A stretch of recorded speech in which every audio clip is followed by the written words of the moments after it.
All right, story time. All right, so I think it was like around 2000, 2001. And for y'all that don't know, I played ball in college at this Division II Wayne State. And we played ball, and to be honest, my senior year was my best year, right? But I ended up getting injured. I ended up getting injured on my last year at Wayne. I got injured. Ended my college shit on an injury, right? So, you know what, and I was the type that wanted to go to the NBA. I wanted to go to the NBA. I'm not going front. I wanted to go to the league, right? And so, I ended up leaving college. So I was bummed out leaving college with, injured. And so I ended up working myself back into shape just naturally from healing and shit, right? So what I did was I got with my cousin who was trying to train and work on his game too. And at this time, I'm out of college. I'm just working on my shit, training, rehabbing. Got with my cousin Antoine, and we would go out and work out, and I just worked out. I'm talking about we was shooting 1,000 shots, man. We was shooting 1,000 shots, man, a day. We was running miles. We was running miles fast. I mean, I had gotten the best shape that I had ever got in. Like, I ain't never been like this. I wasn't missing. I was shooting something. I wasn't missing. My game was at its best, right? And then just so happened at that time, they were starting to open up the ABA again. You know, the red, white, and blue. That's the ABA, is a professional semi-pro basketball league. And they play with the red, the white, and the blue ball. And I'm like, oh, shit. And they was coming with a team to Detroit called the Detroit Dogs. They was going to be the Detroit Dogs. And can you imagine playing on a semi-pro team right in Detroit? So, and not to mention, it was supposed to be coached by George Iceman Gervin, right? I'm like, oh, shit. And I just happen to be in the best shape of my life right now. I've never been this good at this time. And I'm like, oh, shit. So then I really turned my training up, right? So the first day of the tryouts come, really, and a lot of times on little tryouts like this, they kind of know who they want, right? They got the guys that they invite in from overseas. They got the guys that that are city stars. When I get there, that's exactly what I see. Bunch of dudes from overseas coming, trying to get back over into the States and playing this new league, the ABA, right? They in there working out, whatever. Not to mention some of the guys from the city who were like legends in high school and shit that I didn't play with a little bit before. Anyway, they were all there. I respected them, right? So I'm the low man on the totem pole. So when I get there, really, I'm just there to get my workout in, maybe get a chance to meet George the Iceman Gervin. So we get in there, we start practicing this shit, and the camp is going good. The first tryout is going good. He got his son there, G. Gervin, and he was playing. He was a ball player too. He could really, really play. So I'm playing. They got me playing a point guard. I'm not even really a point guard, but I'm finding myself, I'm doing okay. I'm hitting shots. Before I know it, I heated up, right? I heated up. So I'm like, okay, other motherfuckers was doing shit, but I had a good camp. That first, I was hitting shots. I was like, okay, they put everybody in the bleachers. I felt like I did well. They put everybody in the bleachers. Iceman come out, and he's standing there with one of his guys. One of his guys started reading off, like, the 20 guys that get to stay. Right? So he calling names off the shit. I'm like, man, because I'm expecting to make it, but if I didn't make it, I would understand, right? So he started reading names out, and he called my name out. You know what I'm saying? Tate. I forgot what number I had on. Tate. I'm like, oh shit, which brought me a bunch of respect from the cats that was in the gym, from the cats that had seen me around town. That brought me a lot of respect. So I'm like, oh shit. But I'm excited. I'm more infused and energetic than ever now. So I'm like, all right, bet. We had to come back and practice the next day, right? We had to come back the next day, or whenever the next time they had us come back, which is probably a day or two. I went back, came back. I was still amped up, right? This the second tryout, so this is like better guy. And the Iceman is really on the court. He really on the court. So again, I'm doing my thing. I'm holding my own. I ain't destroying the camp, but I'm doing well again. I'm hitting shots. I'm hitting game winners. Like, I'm old shit. I'm catching, I'm still here holding my own, right?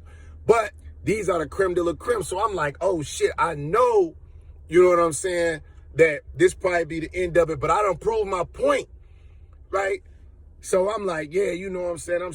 I'm like, damn, you know, I said, so this time, George Gervin, the Iceman, come out. And he started reading the list off.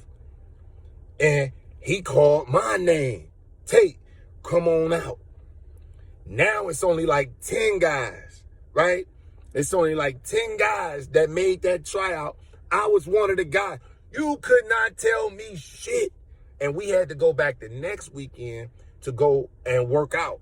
We had to go work out for the final tryout to make the dog. At the final tryout, I couldn't believe it, right? I'm about to fucking get a chance to play pro ball. Oh my God. I'm excited. I'm more confident than I ever been. So I go in that week training, every day training. 2 days before we had to go, I'm training every day. 2 days before we go, they got a run up in the hood. I'm like, okay, let me get loose. I've been training. I'm going to go play.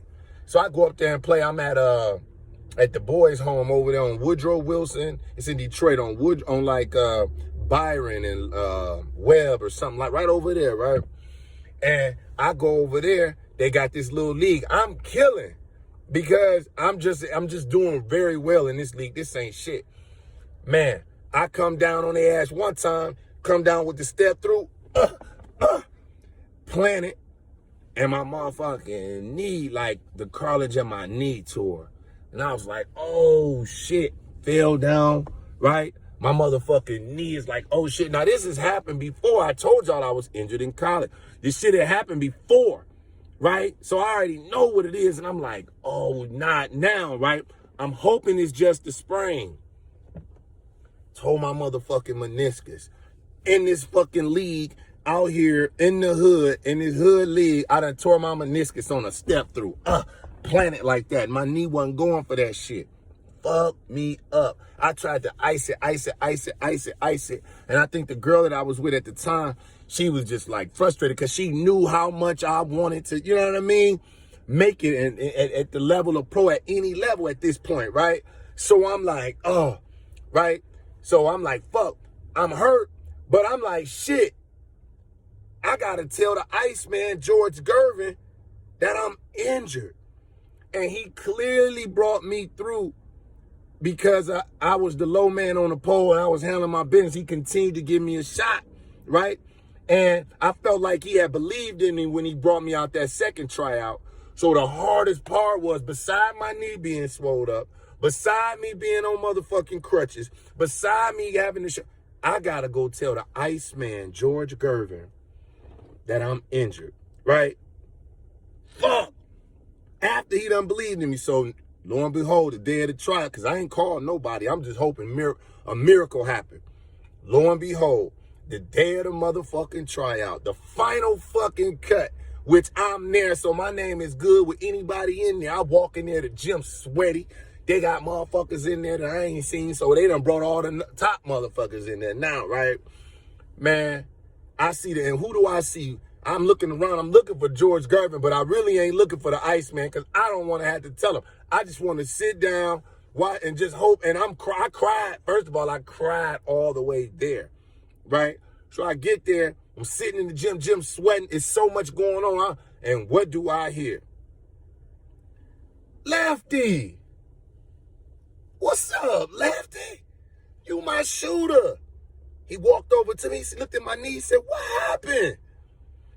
I said, Coach, I'm playing ball in this league, and I think I tore my meniscus. Oh, shooter. All right, man. You're going to be all right, man. Shit, you're going to be all right. God damn, you can shoot it too, man. Lefty hurt his knee, man. Damn.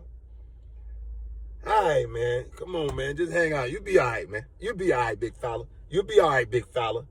Go hang out. And he turned around and walked away and went back on to the final trial. I sat right there and was sick. I was sick. I don't even know if I would have necessarily even made that team. But I think I had got that far in the trials. And that was a big deal for me. And so to get that far in that trial and to come up injured, I was like, oh my God. You know what I'm saying? It was like almost devastating, you know. But I ended up continuing to work out, playing for little semi-pro teams after that. But just to be able to meet George Gervin and have him approve of my game, or at least the way I played at that time, was huge for me, man. It was crushing to have to tell him that I couldn't play, man. But yeah, man, like I said, I tried out other times and played other times, but I never forget the time I met George Gervin, man. That's crazy, man. For more stories like this, make sure you subscribe to my YouTube channel. Hit that notification link so you can get all the stories first. It's your man, Kevin Tate, and I'm out. Peace.